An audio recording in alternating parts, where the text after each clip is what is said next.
বিরতির পর আপনারা দেখছেন চেতনা টিভি। রাইস অনলাইন ক্লাস চলছে, কেমিস্ট্রি ক্লাসে রয়েছে আমরা। আমি সরাসরি আবারও স্যারের ক্লাসে চলে যাব। Sir please. তো আমরা যেটা আলোচনা করছিলাম সলিবিলিটি নিয়ে, তো সলিবিলিটি সমান সমান আমরা কি পড়লাম, একটি নির্দিষ্ট তাপমাত্রায় 100 গ্রাম দ্রাবকের মধ্যে যত গ্রাম দ্রবীভূত করব তাকে আমরা বলবো সলিবিলিটি। তো আমরা সেটাকে রিপ্রেজেন্ট করলাম x gram solute by 100 gram solvent দ্বারা। বললাম ইউনিটটা কি হবে, যেহেতু ওপর এবং নিচ থেকে দুদিক থেকে গ্রাম গ্রাম আউট হয়ে যাচ্ছে, তো ইউনিটটা হচ্ছে ইউনিটলেস কোয়ান্টিটি। আর 3 নম্বর এখান থেকে আমরা পেলাম সলিবিলিটি ডিপেন্ডস অন টেম্পারেচার, যেটা ব্রেকে যাওয়ার আগে আমি আলোচনা করছিলাম যে কিভাবে এটা ডিপেন্ড করে, যেটা থেকে পরীক্ষায় সব থেকে বেশি কোশ্চেন আসে। আমি পরপর এখানে লিখছি, তোমরাও খাতায় এটা কপি পেস্ট করো, আলটিমেটলি কিন্তু খুবই ইম্পর্টেন্ট একটা সেকশন এই জায়গাটা। দেখো নাম্বার 1 তোমরা এখান থেকে লিখবে। আচ্ছা আমি নিউ পেজে একটু যাচ্ছি তোমাদের বোঝার সুবিধার জন্য। লেখো নাম্বার 1, যেভাবে যে টার্মিনোলজিগুলো আমি লিখছি সেগুলো ঠিক সেইভাবেই লিখবে। লেখো solubility vigorously increases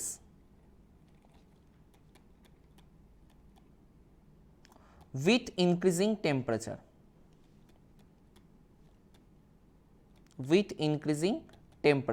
তার মানে কি, সলিবিলিটি প্রচণ্ড হারে বাড়ছে যদি আমি টেম্পারেচারটাকে ইনক্রিজ করি। সে তুমি 0 থেকে 10ই করো, প্রত্যেকের জন্যই একটা কনস্ট্যান্ট ধরে নাও, প্রত্যেকের জন্যই তুমি 0 থেকে 10 ডিগ্রি সেন্টিগ্রেড বাড়াচ্ছ, তাতে করে বুঝতে পারবে যে সলিবিলিটির চেঞ্জটা কী হচ্ছে। ধরো আমি সলিবিলিটি 0 ডিগ্রি সেন্টিগ্রেড থেকে 10 ডিগ্রি সেন্টিগ্রেড করছি, তাহলে সেক্ষেত্রে দেখা যাচ্ছে মানে টেম্পারেচারটা বাড়াচ্ছি, তাহলে সেক্ষেত্রে দেখা যাচ্ছে সলিবিলিটি ভিগোরাসলি ইনক্রিজ করছে। এই কোশ্চেনটা বা এই লেখাটা তুমি কোশ্চেন আকারে পাবে, দিয়ে তোমার কাছে জানতে চাইবে এটা কে দেখায়, এটা কার আর কি আলটিমেটলি প্রপার্টিস কে দেখায়, যে কার ক্ষেত্রে সলিবিলিটি ভিগোরাসলি ইনক্রিজ করে উইথ ইনক্রিজিং টেম্পারেচার। অ্যান্সার গেতে লেখো পটাশিয়াম নাইট্রেট KNO3। তুমি এখানে ভিগোরাসলির তলায় আন্ডারলাইন করবে আর ইনক্রিজিং টেম্পারেচারের তলায় আন্ডারলাইন করবে।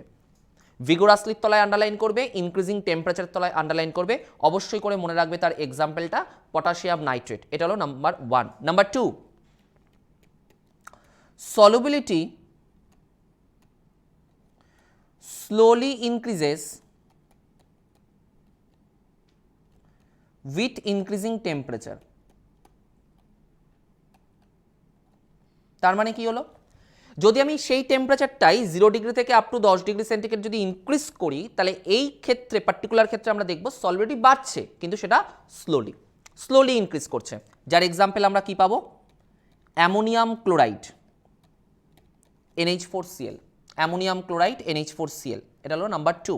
নাম্বার 3, যেটার পাশে তুমি লক্ষাধিক স্টার দাও, কেন, BCS মেন্স থেকে শুরু করে আপ টু মিসলেনিয়াস এক্সাম প্রত্যেকটা ক্ষেত্রে এই কোশ্চেনটা বা এই 3 নম্বর এক্সাম্পলটা কিন্তু প্রচুরবার এসছে।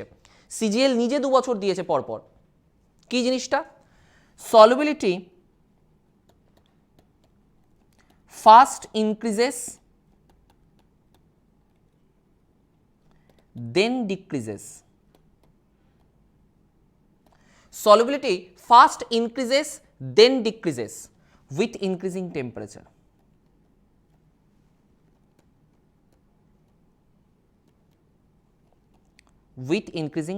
তার মানে আমি ধরো টেম্পারেচারটা সেই রেঞ্জেই কিন্তু বাড়াচ্ছি, মানে 0 থেকে up to 10 degree centigrade increase করছি, তাহলে সেই রেঞ্জে দেখা যাচ্ছে সলিবিলিটি ফার্স্ট কি হচ্ছে, ইনক্রিজ করলো, আফটার দ্যাট কি হচ্ছে, ডিক্রিজ করলো। প্রচুর বার দিয়েছে। এক্সাম্পল লেখো, যেটা আমরা সব থেকে বেশি আর কি অপশনে পাই, সেটা হচ্ছে ওয়াশিং সোডা, কাপড় কাচার সোডা। যেটা ওয়াশিং সোডার ফর্মুলা কি জেনে রাখো, Na2CO3 10H2O। এটা হচ্ছে ওয়াশিং সোডার ফর্মুলা।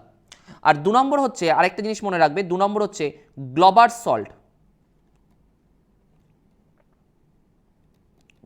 সল্ট, যার ফর্মুলা হচ্ছে Na2SO4 10H2O। Na2SO4 10H2O particular এই দুজনের ক্ষেত্রে আমরা দেখেছি, যদি আমরা টেম্পারেচারটাকে ইনক্রিজ করি, মানে ধরো আমি 0 থেকে 10 ডিগ্রি সেন্টিগ্রেড ইনক্রিজ করলাম, তাহলে এই দুজনের ক্ষেত্রে পার্টিকুলারলি দেখা যায় সলিবিলিটি ফার্স্ট ইনক্রিজ করে, আফটার দ্যাট ডিক্রিজ করে। ওকে, আচ্ছা নেক্সট আসবো 4 নম্বরটাতে। 4 নম্বরটাও কিন্তু আলটিমেটলি ভালোই ভূমিকা পালন করে, কারণ প্রচুর বার কিন্তু এসছে 4 নম্বরটাও। সেটা কি, solubility does not vary with temperature।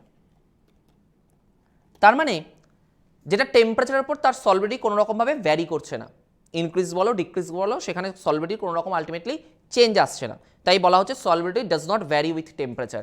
যার এক্সাম্পল আমরা সেটা খাই প্রত্যেক দিন, প্রত্যেক নিয়ত, রান্নার জন্য দিয়ে থাকি খাদ্য লবণ NaCl, সোডিয়াম ক্লোরাইড NaCl, এটা কিন্তু আলটিমেটলি এর যে সলিবিলিটি এটা কিন্তু টেম্পারেচারের উপর কোনোভাবে ডিপেন্ড করে না। And last one 5, solubility decreases with increasing temperature, solubility decreases with increasing temperature। তার মানে টেম্পারেচারটা যদি আমি 0 থেকে 10 ডিগ্রি সেন্টিগ্রেড ইনক্রিজ করি তাহলে এই ক্ষেত্রে, এই পার্টিকুলার ক্ষেত্রে আমরা দেখব তার সলিবিলিটি কী করছে, ডিক্রিজ করে যাচ্ছে। যার এক্সাম্পল কি, চুন জল, ক্যালসিয়াম হাইড্রোক্সাইড, জিপসাম CaSO4.2H2O, এগুলো প্রত্যেকটা। তাহলে দেখো এই সেকশনে তোমাদের যে আমি টোটাল 5টা ভ্যারিয়েশন দেখালাম, সেই 5টা ভ্যারিয়েশনে আমরা কি কি পেলাম, আমি একদম ফার্স্ট অফ অল যেটা দেখব একটু দেখে নাও প্রত্যেকটা ক্ষেত্রে। আমরা ফার্স্ট অফ অল যেটা একদম দেখব, প্রথমে আমরা জানলাম হোয়াট ইজ সলিবিলিটি। এই সেকশনটা খুব ভালো করে রেডি করো, এখান থেকে একটা কোশ্চেনও তোমার মিস যাবে না। প্রথম কোশ্চেন, হোয়াট ইজ সলিবিলিটি বা সলিবিলিটি কিসের ওপর ডিপেন্ড করে। আমি এবার দেখাবো পরীক্ষার কোশ্চেন তুমি কি কি ফেস করবে। সলিবিলিটি কিসের ওপর ডিপেন্ড করে, সলিবিলিটি ডিপেন্ড করে 100 গ্রাম সলভেন্টের ওপর, এটা হচ্ছে ফার্স্ট কোশ্চেন পরীক্ষায় জিজ্ঞেস করে। সলিবিলিটি কিসের ওপর ডিপেন্ড করে, সলিবিলিটি ডিপেন্ড করে 100 গ্রাম দ্রাবকের ওপর, 100 গ্রাম সলভেন্টের ওপর। ডেফিনেশনটা কি বলেছিলাম, কোনো একটি নির্দিষ্ট তাপমাত্রায় যদি যে পরিমাণ দ্রাব আর কি 100 গ্রাম দ্রাবকের মধ্যে দ্রবীভূত থাকে তাকে আমরা বলবো তার দ্রাব্যতা।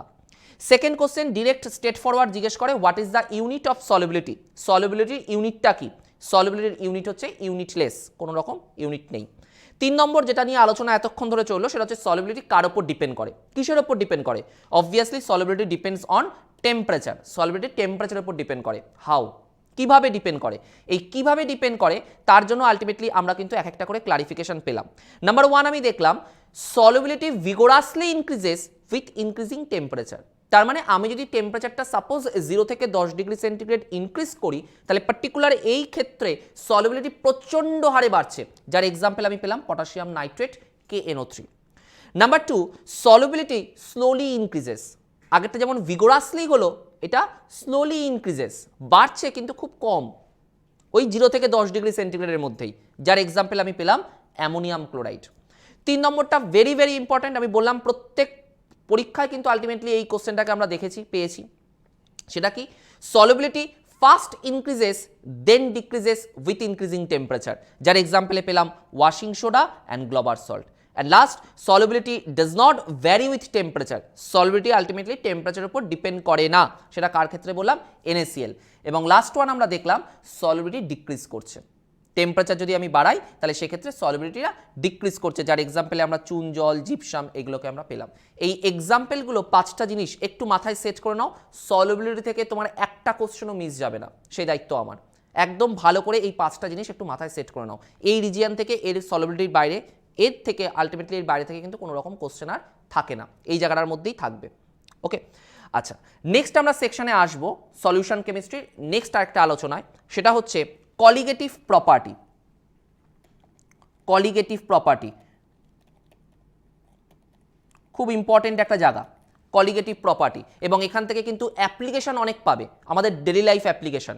আমি পড়াতে পড়াতে এই ডেলি লাইফ অ্যাপ্লিকেশনগুলো কিন্তু আলটিমেটলি তোমার সাথে শেয়ার করব, যে আমরা কোন কোন ক্ষেত্রে এই ডেলি লাইফ অ্যাপ্লিকেশনগুলো পার্টিকুলার এই জিনিসটার উপর বেস করে আমরা কিন্তু পেয়ে থাকি। দেখো কলিগেটিভ প্রপার্টি, একে বাংলায় তোমরা যারা যারা পড়েছো, আলটিমেটলি যারা 11-12 স্ট্যান্ডার্ডে পড়েছো সায়েন্স নিয়ে তারা প্রত্যেকেই জানো, কলিগেটিভ প্রপার্টিকে বাংলায় তোমরা পড়েছিলে কণা ধর্ম। কি পড়েছিলে, কণা ধর্ম। তো আলটিমেটলি এটা কিন্তু কণার সংখ্যার উপর ডিপেন্ড করে, আমরা কি সলিউশন দিচ্ছি, কেমন সলিউশন বা কেমন সলিউট দ্রবীভূত করছি, এটা কিন্তু আমার কাছে কোনো রকম ফ্যাক্টর নয়। আমার কাছে ফ্যাক্টর কি, আমি কতটা দিচ্ছি, এই যে কতটা, that means it indicates a numerical nature, এটা একটা নিউমেরিক্যাল নেচারকে ইন্ডিকেট করছে। তার মানে এই যে কলিগেটিভ প্রপার্টি, এটার কথার অর্থ কি, কোনো একটা সলিউশনের মধ্যে আমি কতটা দ্রবীভূত করছি, এই যে কতটা, এটাই আমার ইন্ডিকেট করছে কলিগেটিভ নেচারকে। তাহলে আমি কলিগেটিভ প্রপার্টিকে এক কথায় বলতে পারি, this is my numerical property, this is my numerical property. তাহলে কলিগেটিভ প্রপার্টিকে এক কথায় আমরা বলতে পারি নিউমেরিক্যাল প্রপার্টি। এখন প্রশ্ন হচ্ছে এই কলিগেটিভ প্রপার্টি কারা শো করবে? যাদের দ্রবণটা লঘু হবে, অর্থাৎ ডাইলিউট সলিউশনের ক্ষেত্রে হবে, যে ক্ষেত্রে সলিউটটা নন ভোলাটাইল হবে, তড়িৎ অবিশ্লেষ্য, তারা আলটিমেটলি এই কলিগেটিভ প্রপার্টিটা কিন্তু দেখায়। এখন এই কলিগেটিভ প্রপার্টির উপর বেস করে আমরা চারটে ফ্যাক্টর পাই। নাম্বার 1 আমরা বলি হচ্ছে elevation of the boiling point, বা ঘুরিয়ে বলতে পারো বয়েলিং পয়েন্ট ইনক্রিজেস।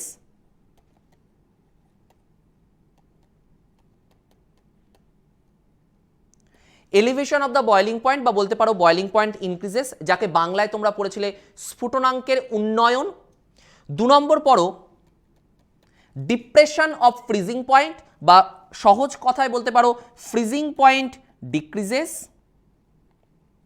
যেটাকে বাংলায় ছোটবেলায় পড়েছিলে হিমাঙ্কের অবনমন। 3 নম্বর তোমরা পড়ো অসমোটিক প্রেসার, যাকে পড়েছিলে অভিস্রবণ চাপ।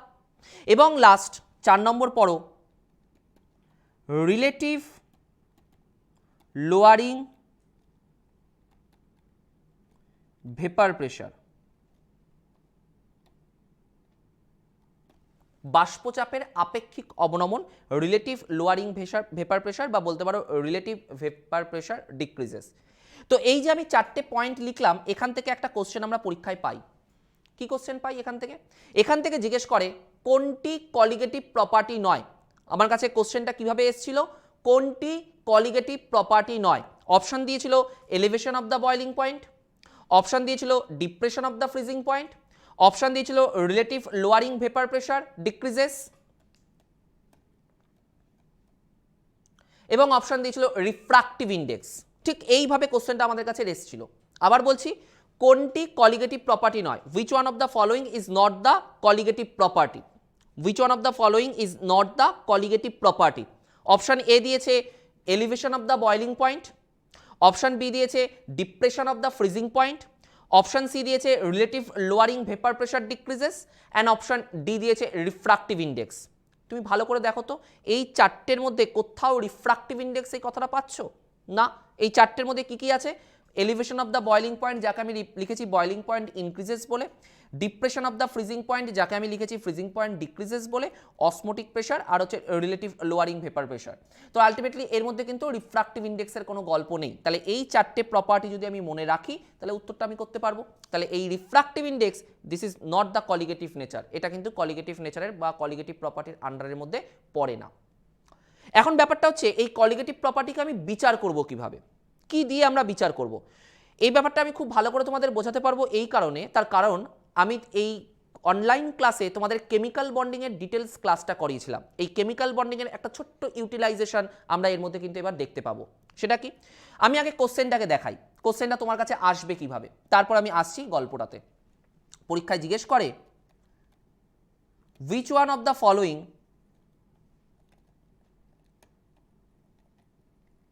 which one of the following has the highest colligative nature? Option দেয় 1 normal C6H12O6, 1 normal NaCl, 1 normal CaCl2, CaCl2 না দিয়ে আমি এই জায়গায় দিলাম বোঝার সুবিধার জন্য তোমার AlCl3, আর অপশন ডি দিলাম 1 নর্মাল ইউরিয়া CONH2. এই অপশনগুলো আমরা পেয়েছি। কি দিলাম? কোনটি কলিগেটিভ নেচার আলটিমেটলি সব থেকে বেশি দেখাবে। সেখানে আমার কাছে আছে 1 নর্মাল গ্লুকোজ, 1 নর্মাল হচ্ছে NaCl, 1 নর্মাল হচ্ছে অ্যালুমিনিয়াম ক্লোরাইড, আর হচ্ছে 1 নর্মাল হচ্ছে ইউরিয়া। এবার কলিগেটিভ নেচারটা আমি কি বললাম, এটা হচ্ছে কণার সংখ্যার উপর নির্ভর করবে। যে কণাটা আমি দিচ্ছি, ধরো আমি গ্লুকোজ দিচ্ছি বা NaCl দিচ্ছি বা AlCl3 দিচ্ছি বা ইউরিয়া দিচ্ছি, কতটা দিচ্ছি, এই কতটার ওপর আমার এই উত্তরটা কিন্তু লুকিয়ে রয়েছে, কলিগেটিভ নেচারের কথাটা কিন্তু লুকিয়ে রয়েছে, কারণ এটা একটা নিউমেরিক্যাল প্রপার্টি। এখন প্রশ্ন হচ্ছে আমরা কি করে বিচার করব? আমি একদম তোমাকে স্ট্রেট ফরওয়ার্ড একটা জিনিস বলে রাখি, কলিগেটিভ নেচার সব থেকে ভালো যারা দেখায় তারা হচ্ছে সব আয়নিক কম্পাউন্ড। তোমরা কেমিক্যাল বন্ডিং পড়তে গিয়ে আয়নিক কম্পাউন্ড এবং কোভ্যালেন্ট কম্পাউন্ড কাকে বলে বা কি বৃত্তান্ত তার ডিটেলসটা তোমরা পড়েছো বা দেখেছো। কোভ্যালেন্ট কম্পাউন্ড কারা হয়? যারা আলটিমেটলি নন মেটাল নিয়ে তৈরি হয়, কার্বন, হাইড্রোজেন, অক্সিজেন এই ধরনের নন মেটাল নিয়ে যারা তৈরি হয় তাদের মধ্যে যে বন্ডিংটা হয় তারা হচ্ছে কোভ্যালেন্ট কম্পাউন্ড। আর নর্মালি যাদেরকে আমরা আয়নে ডিভিয়েট করতে পারি, আয়নে ভাঙতে পারি, ক্যাটায়ন এবং অ্যানায়ন উৎপন্ন করতে পারি, তারা বেসিক্যালি আয়নিক কম্পাউন্ড শো করে। আর সেই আয়নিক কম্পাউন্ডগুলোই কিন্তু আলটিমেটলি কলিগেটিভ নেচার দেখাবে। তাহলে এই ইনফরমেশনটা যদি আমি মাথায় সেট করে নিই, কোশ্চেনটা পাওয়ার পর আমি অপশান এ এবং অপশান ডি কে আগে আউট করব। Why? Because carbon, hydrogen, oxygen both are non-metal. That means they arranged with each other through the covalent bond. Similarly, carbon, oxygen, nitrogen, hydrogen both are non-metal. They arranged with each other through the covalent bond. তাহলে আমি covalent bond বা covalent কম্পাউন্ডকে কোনো গুরুত্ব দেবো না বলেছি এই ক্ষেত্রে। তাহলে আমার কাছে ভাবনা চিন্তার বিষয়বস্তু থাকলো কি, একটা হচ্ছে NaCl আর একটা হলো AlCl3। এবার স্যার উত্তর কি করব? আমার প্রথম কাজ এদের ডিসোসিয়েশনটা করা। NaCl কে যদি আমি ডিসোসিয়েট করি, এখান থেকে পাবো Na plus plus Cl minus. NaCl এর ডিসোসিয়েশন করলে আমরা পাবো Na plus plus Cl minus. কটা আয়ন পেলে? দুটো। তাহলে আমি বলতে পারি এখানে দুটো কণা পেলাম। সিমিলারলি AlCl3 যদি আমরা ডিসোসিয়েশন করি, এখান থেকে পাবো Al3 plus plus 3Cl minus, Al3 plus plus 3Cl minus. তাহলে কটা আয়ন পেলাম? এখানে Al3 প্লাস একটা আর 3টে Cl মাইনাস, তার মানে টোটাল কণার সংখ্যা পেলাম হচ্ছে 4টে। তাহলে এবার তুমি বিচার করো তুমি কোথায় কণার সংখ্যা বেশি পেয়েছো। অবশ্যই নো ডাউট AlCl3-তে। তাহলে আলটিমেটলি কোনটা সবথেকে বেশি কলিগেটিভ নেচার দেখাবে? এই AlCl3। যদি কোশ্চেনটার মধ্যে আমি কলিগেটিভ নেচারটাকে আউট করে বলতাম সবথেকে বেশি বয়লিং পয়েন্ট কে দেখাবে, তুমি জানো boiling point increases is a property of colligative nature, উত্তরটা কিন্তু সেম। সবথেকে কম ফ্রিজিং পয়েন্ট কে দেখাবে? Freezing point depression is a property of colligative nature, উত্তরটা কিন্তু সেম। কে সবথেকে বেশি অসমোটিক প্রেসার দেখাবে? Osmotic pressure is a property of colligative nature, তাহলে উত্তরটা কিন্তু সেম। মানে যদি আমরা ইন্ডিভিজুয়াল প্রপার্টিগুলো দিয়েও সেম কোশ্চেন তৈরি করি, অ্যান্সারটা কিন্তু আলটিমেটলি আমার সেমই থাকছে, because all are related in the colligative nature or colligative property. Sir এগুলো মনে রাখার ওয়ে কি? কেমিস্ট্রিতে তো মুখস্থ করার কোনো জায়গা নেই। এই বোঝা, এক হচ্ছে বোঝা, এই যে বুঝিয়ে দিলাম, এই বোঝানোর পর জিনিসটা যখন মাথায় যাচ্ছে, এইবার তারপর র্যান্ডম প্র্যাকটিস। আমি প্রথম থেকে শেষে একটাই বলি, এখানে মুখস্থর কোনো জায়গা নেই, একদমই ঠিক কথা। মুখস্থ কোন জায়গা করব? কলিগেটিভ প্রপার্টির আন্ডারে 4টে পয়েন্ট আছে, এই 4টে নেচার আছে বা 4টে প্রপার্টি আছে, এটা আমার মুখস্থ থাকলো। এইবার স্টুডেন্টরা যখন কোশ্চেনটা পাবে তখন এই ইনস্ট্যান্ট বিচার বিবেচনাটা করতে হবে, আর এটার জন্য একমাত্র হচ্ছে প্র্যাকটিস প্র্যাকটিস প্র্যাকটিস। আর স্যার আপনি তো কোশ্চেন প্যাটার্ন বলেই দিচ্ছেন, এছাড়া কোনো ট্রিকি কোশ্চেনের এখানে বোধহয় সেরকম অপশন নেই। অবশ্যই যদি ফ্রিকি কোশ্চেন আসে আমি এর মধ্যেই অবশ্যই আলোচনা করব, এর জন্য আলাদা কোনো সেশন করব না। যা কোশ্চেন যে রিলেটেড আলটিমেটলি এটা এখানে বা যেরকম রেকর্ড যা বলছে যে ধরনের এসেছে এতদিন পর্যন্ত সেই রিসার্চ আমি এখানেও যেরকম আপ টু ডেট দিই, আমি আমার স্টুডেন্ট যারা আলটিমেটলি ক্লাস করে তাদের ক্ষেত্রে তাই একদম টোটাল আপ টু ডেট আমাদের যা যা কোশ্চেন পরীক্ষায় আসে একদম সম্পূর্ণটা আলোচনার মধ্যেই দিয়ে দিই। তাহলে ওদের আর 10 ইয়ার্স নিয়ে ভাবনা চিন্তা করার একটা ব্যাপার থাকে না, একদম কমপ্লিট হয়ে যায় পুরো ব্যাপারটা। একদম স্যার ফিরছি ক্লাসে, একটা ছোট্ট ব্রেকের পর দেখা হচ্ছে আপনাদের সঙ্গে, সঙ্গে থাকুন।